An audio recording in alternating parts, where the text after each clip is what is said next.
And hello and welcome to AleksTabletops, MTG Quick Study, episode 97. My name is Alex and let's start our 97th match. So here we go. So we're continuing to play as Savage Hunter deck.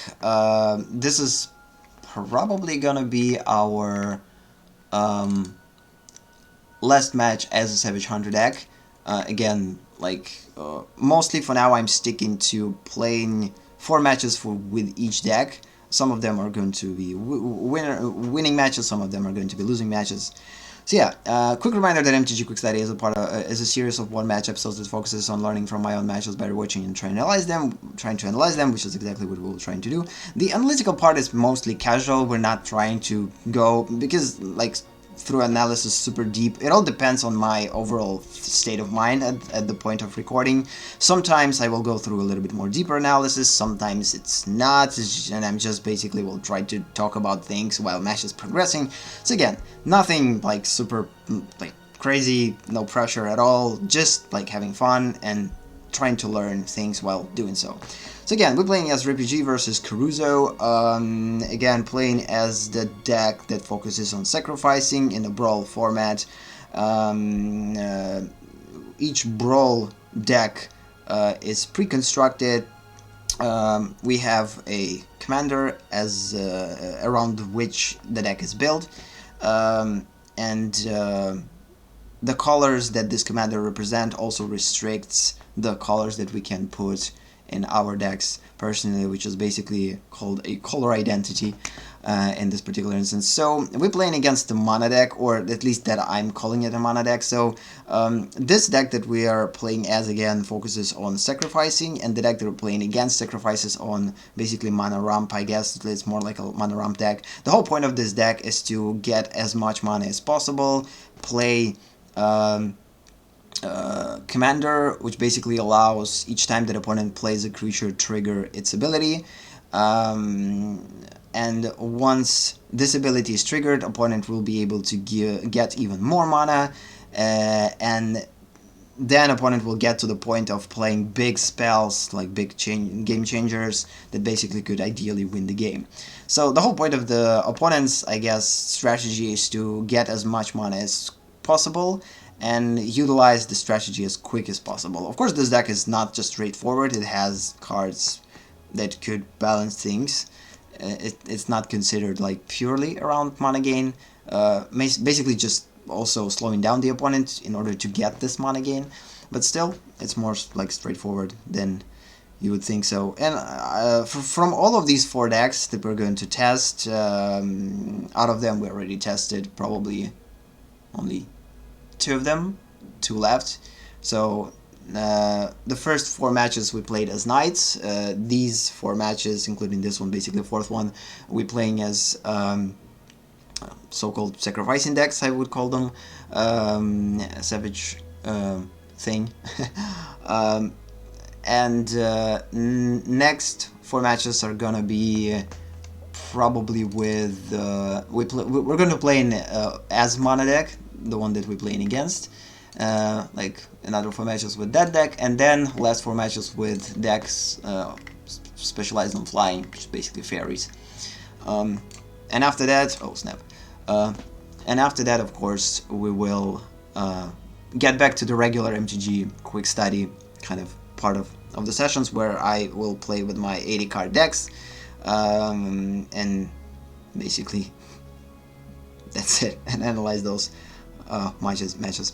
So again, so far opponent gained pretty significant amount of mana, not necessarily more mana than we have, same amount, but now opponent utilized the commander, and now the commander will be able to get even more mana. We don't necessarily have a good strategy. I mean, we don't have that many permanents to sacrifice, so because of this I'm not hasty into playing our commander, because once commander enters the battlefield we have to sacrifice a creature or permanent, and every time that this commander will attack we also have to sacrifice a permanent. So, and one of the things that I'm kind of I'm waiting for opponent to use all removal on my regular creatures, because right now we don't have to, I mean, it's a weird situation at this point. At the same time, we need to go as fast as possible in order to not give opponent time to get to the big mana stage, to basically get super mana advantage. But at the same time, I don't want to rush too much into playing, for instance, Commander, and then ending up with sacrificing most of my creatures and ending up with nothing.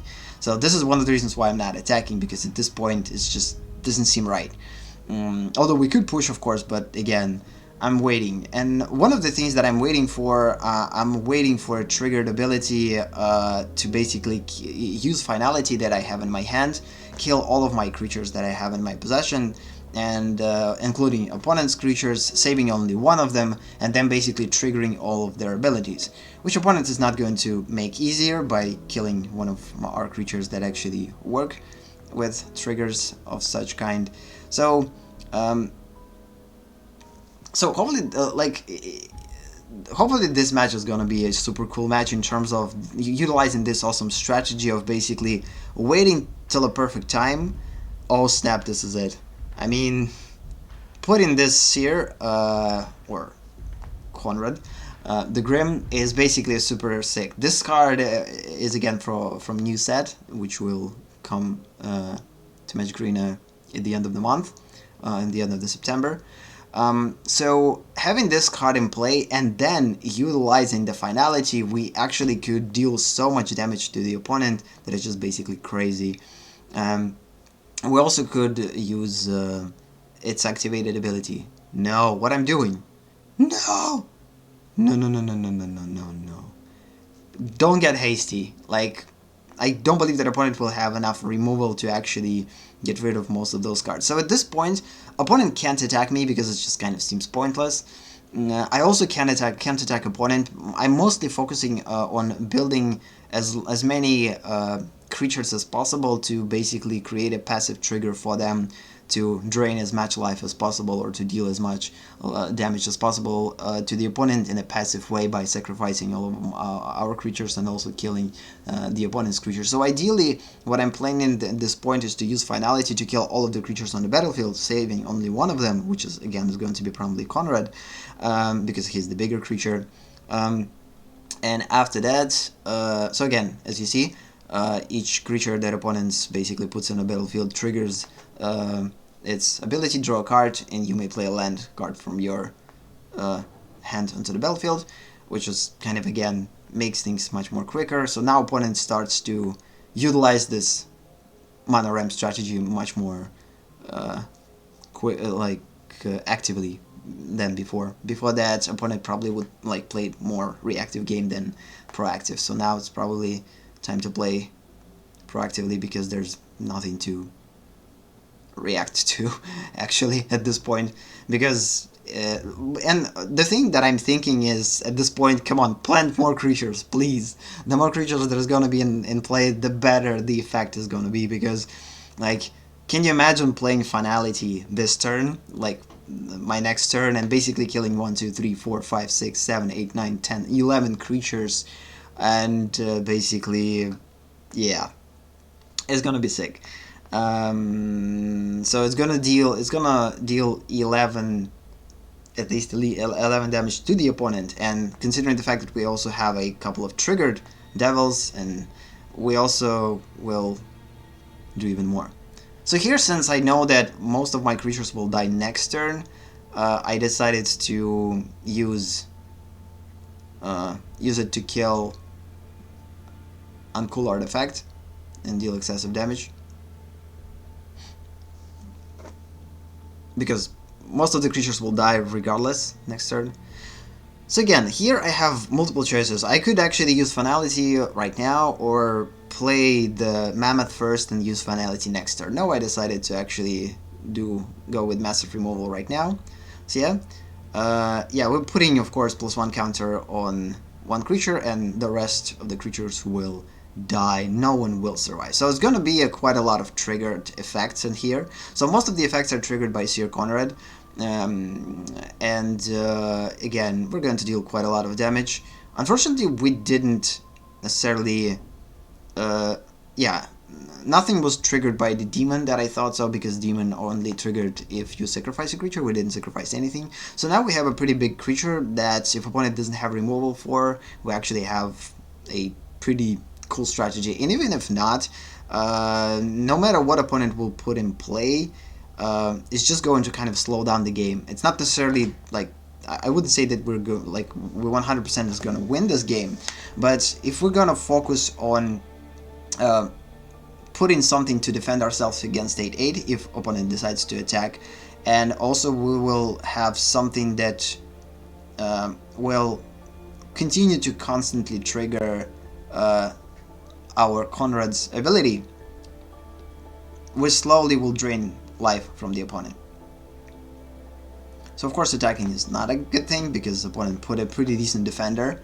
I mean, this defender is truly pretty sick, and it will become stronger the more lands opponent would put in play. So again, one of those big cards that provides either a big attack or big defense. Opponent decided to play it as just regular creature. I don't believe that opponent utilized the sorcery first and then played creature.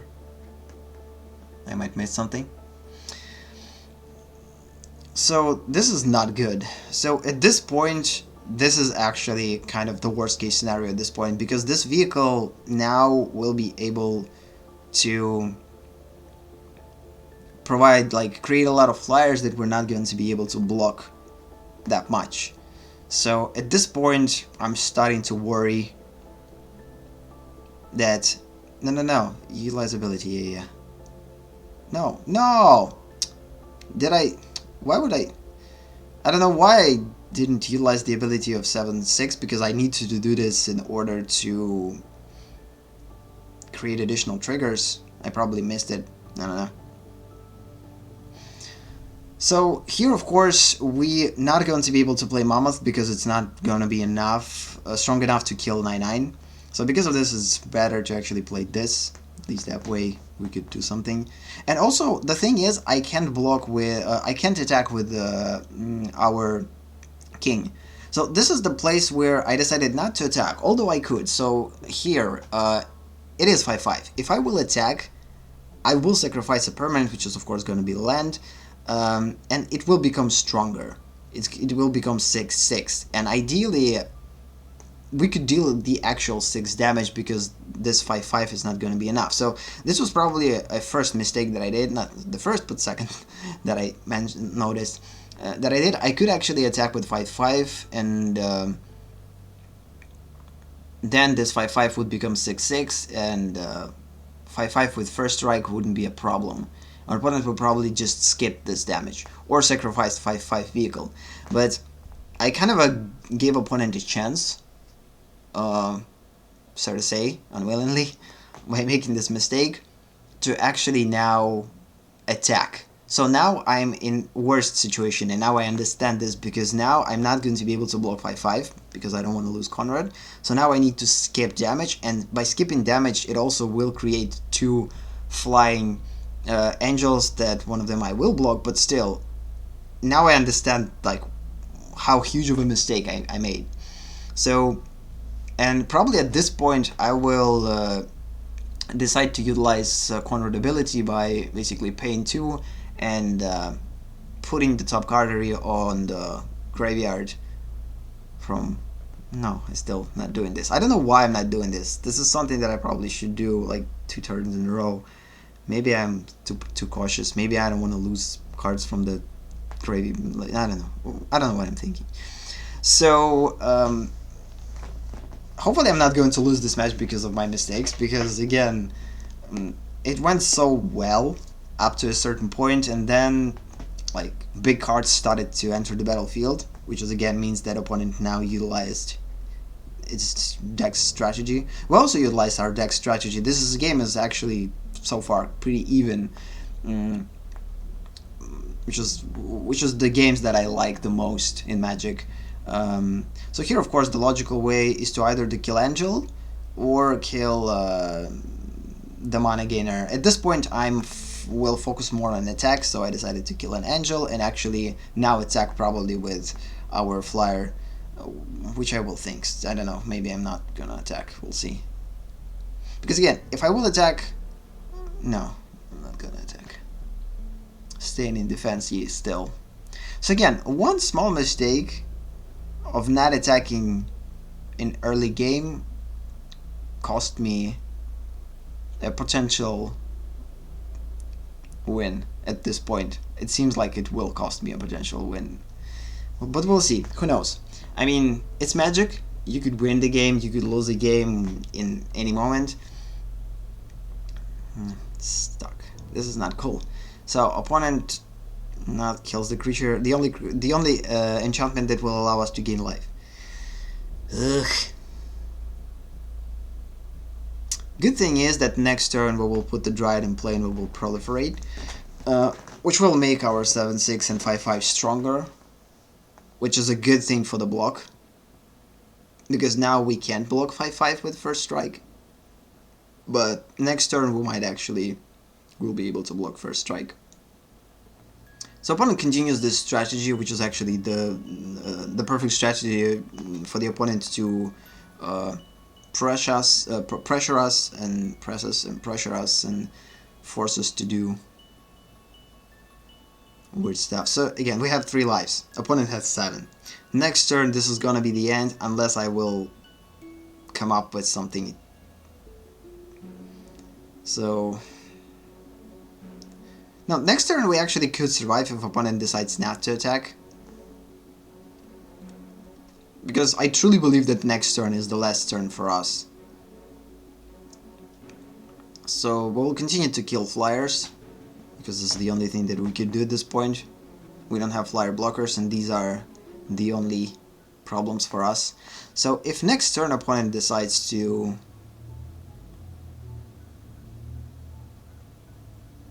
opponent activates. So now opponent has a choice to block with 5/5, because opponent understands that if we will attack with 6/6, it will become 7/7, and then we're just going to kill opponent. So now opponent has to either skip and lose, or sacrifice 5/5 in order to block 6/6. Then that will become 7/7 upon attacking. Of course, after attack we will kill our probably druid, not a land. Although killing a druid probably not a good idea. We'll see. Like, I don't know. Killing the druid might result in not having enough blockers if opponent will survive till next turn. So I'm keeping druid alive in order to block like 11/11. So now opponent has to block, of course. Now opponent will lose this super awesome card that could give opponent a upper hand in winning. But this is still not the end again. We're still pretty close to kind of maybe losing, I don't know. Again, I wish I would start to utilize the ability of this knight much earlier, because now I'm apparently starting to realize that if I will do this, I could passively kill opponent. Like, creature from my side, 1 life minus. And we have like enough mana to actually push opponent to almost 0. And we're not getting lucky enough with that. So again, I missed at least 2 or 3 times of utilizing this ability, which basically maybe even 4 times per game. And if I didn't already, opponent would already be dead. So you see, like, each health and each misplay. Oh, this is bad. Oh, this is super bad. Oh, snap, this is not good. So now opponent returns all creatures, 1 creature that opponent controls, and basically destroys all the rest. So now we lost everything. But opponent probably didn't read the rules of our Seer Conrad. That reads basically, whenever a creature dies or creature card is placed on the graveyard from anywhere,